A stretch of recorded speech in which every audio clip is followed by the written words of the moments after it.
Monsignor Tomasz Trafny will pose the question of how do you define the soul to Rabbi Dr. Elie Abadie, Cardinal Gianfranco Ravasi, and Shaykh Dr. Asim Yusuf.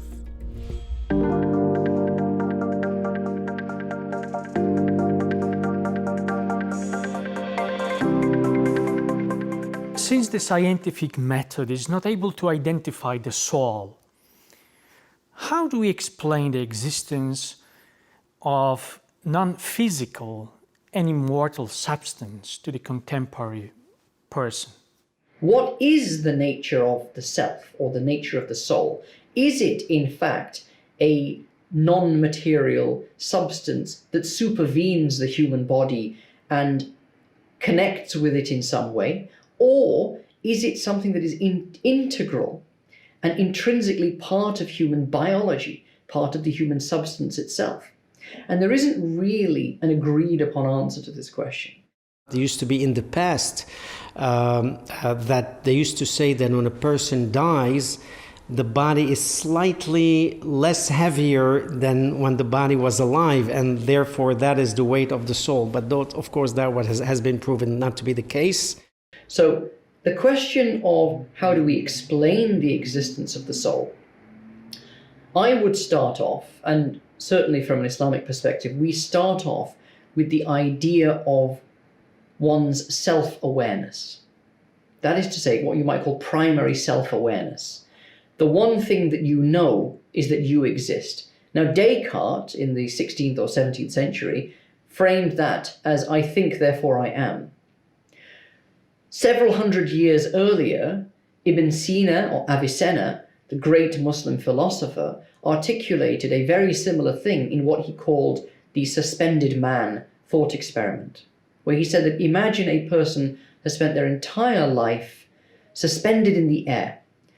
They can't see anything, smell anything, touch anything, feel anything. They have never even felt their own body. They have no experience, effectively a blank slate person who has no experiences at all from an external perspective. Would such a person know that they exist? And Ibn Sina said yes.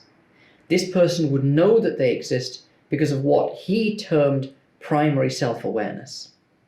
And you would start off from a religious perspective with that concept. That is a universal human concept. Now we can understand that concept in a number of different ways.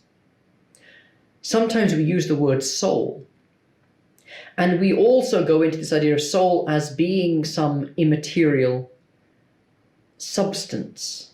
Il concetto di natura umana è stato nei secoli oggetto di definizioni continue e costanti. Noi sappiamo che il concetto di anima diventa dominante con la cultura greca, in maniera particolare con la figura di Platone, che distingue nettamente nell'interno della persona umana due dimensioni che sono tra di loro incompatibili, ma sono connesse.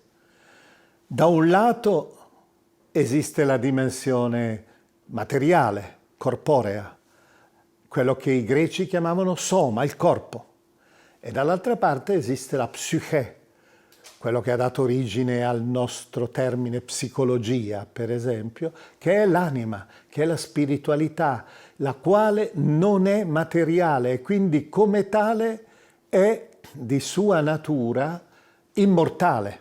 Non è come la materia che è legata al tempo e allo spazio, è legata all'eterno e all'infinito.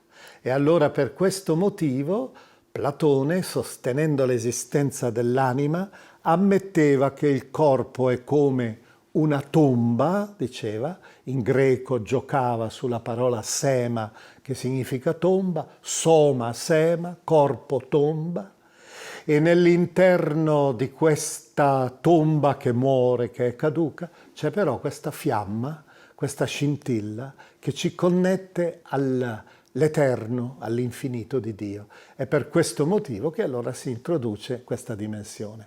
Dal punto di vista scientifico evidentemente non è possibile una dimostrazione di una realtà che è trascendente. The soul is the point where the divine and the terrestrial come into contact with each other. the connection between the human and the divine. The soul, in mystical understandings of Islam, is where God's attributes and qualities manifest, such that the human soul is a canvas upon which God writes and discloses his own nature. It is the soul that makes us understand and be able to choose between right and wrong. It is the soul that understands higher and lofty principles. It is the soul that is able to comprehend and be the recipient of the divine presence and the divine inspiration. It is the soul where the intellect really rests. We have brains, that is physical, but we cannot really have a location in the brain where intellect is. That is part of the soul.